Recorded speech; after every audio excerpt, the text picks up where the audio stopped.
Balussery Pavandur higher secondary സ്കൂളിൽ +1 വിദ്യാർത്ഥികളെ senior വിദ്യാർത്ഥികൾ റാഗ് ചെയ്തതായി പരാതി. 5 വിദ്യാർത്ഥികളാണ് മർദ്ദനത്തിനിരയായത്. ആക്രമണത്തിൽ 2 കുട്ടികളുടെ കണ്ണിനും ഒരാളുടെ തലയ്ക്കും പരിക്കേറ്റു.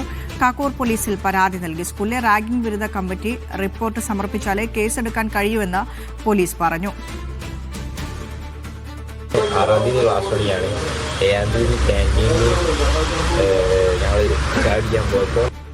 അപ്പോൾ +1 സീനിയേഴ്സ് വന്ന് ഞങ്ങളോട് കുടുക്കിടാൻ വന്നു. കുടുക്കിട്ടില്ല, ഞങ്ങൾ കുടുക്കിടാൻ വന്നു.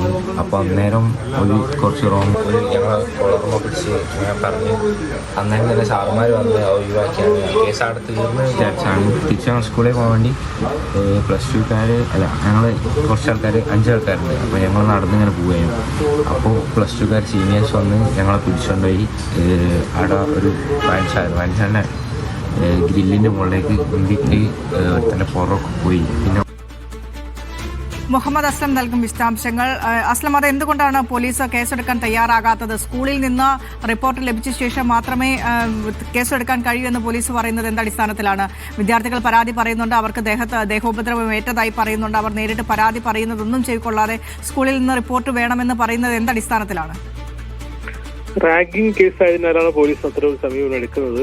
റാഗിംഗ് ആകുമ്പോൾ സ്വാഭാവികമായിട്ടും പോലീസിന്റെ സ്കൂളിന്റെ ഭാഗത്തുനിന്നൂടെ വിശദീകരണം അല്ലെങ്കിൽ എന്താണ് സംഭവിച്ചതിനെ കുറിച്ചുള്ള ഒരു റിപ്പോർട്ട് ആവശ്യമുണ്ട്. അതുകൊണ്ട് തന്നെ അവിടുത്തെ സ്കൂളിൽ റാഗിംഗ് വിരുദ്ധ കമ്മിറ്റി ഉണ്ട്. അവരുടെ റിപ്പോർട്ട് കിട്ടുന്ന പറഞ്ഞ് നടപടി എടുക്കാമെന്നാണ് പറയുന്നത്. അതേസമയം തന്നെ രക്ഷിതാക്കൾ വളരെ ഇക്കാര്യത്തിൽ വളരെ ആശങ്കയിലാണ്. കാരണം ഇന്നലെയും മിനിയാന്നുമായി 2 ദിവസമായിട്ടാണ് സ്കൂളിലെ ബാലുശ്ശേരി പാവണ്ടൂർ ഹയർ സെക്കൻഡറി സ്കൂളിലെ വിദ്യാർത്ഥികൾക്ക് മർദ്ദനമേറ്റത്. +1 വിദ്യാർത്ഥികളാണ് ഇവർ. 5 പേരുണ്ടായിരുന്നു. 5 പേര് സീനിയേഴ്സായ വിദ്യാർത്ഥികൾ എത്തി അവരുടെ ഷർട്ടിന്റെ കുടുക്ക് അഴിച്ചുവിടുന്നത്, ഷർട്ടിന്റെ ബട്ടൺ അഴിച്ചിടുന്ന സംബന്ധിച്ചുള്ള ചില തർക്കമുണ്ടായി.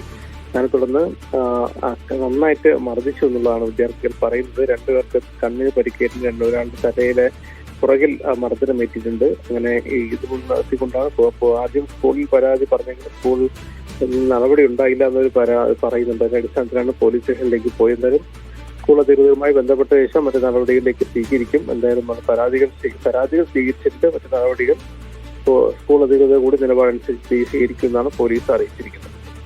ശരി അസ്ലം.